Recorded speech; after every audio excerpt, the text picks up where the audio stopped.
So what's up guys, for Honda City 2006, Honda GD kung tawagin, and ayun, pwede rin to sa Toyota, sa Mazda, sa Audi.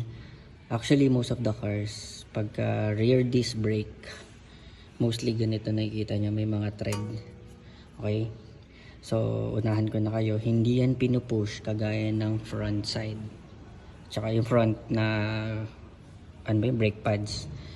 Ang ginagawa dyan is iniikot yan, pag ganun. So meron tayong ito, yan, kakabit ko dyan, iikot ko, yun lang. Pag inikot mo yan, papasok na yan. So ang suggest ko lang, iangat nyo yung rubber dito para, ayan, kita nyo yan. So angat-angat nyo lang para, anong tawag, ay sorry, hindi, wala pala. Iangat-angat nyo lang tong rubber na to, yan, para paikot. Angat-angat nyo lang para medyo hindi siya matanggal yung yakap niya, kasi ititwist natin yan eh. Minsan nagkakaproblema dito, usually nalagyan ng DW40, pero ako I'm not going to put WD-40, so parang iaangat-angat ko lang siya, parang rubber lang naman yan eh.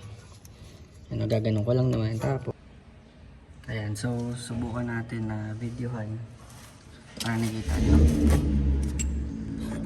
Sorry, nalaglag.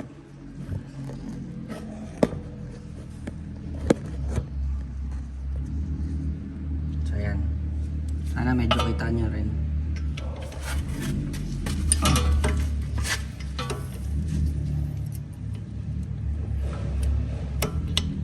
Ay, bago nyo pala to gawin, buksan nyo yung eto, buksan nyo to.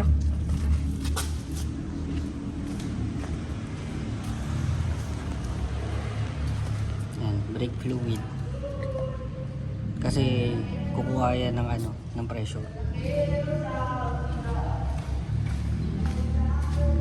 So ayun, so start na natin.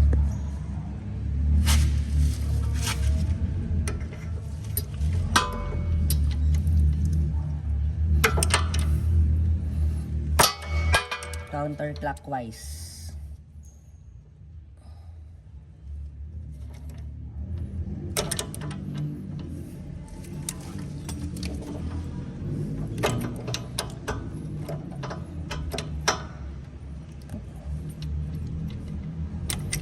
Guys, hindi masyado kailangan ng pressure dito ha.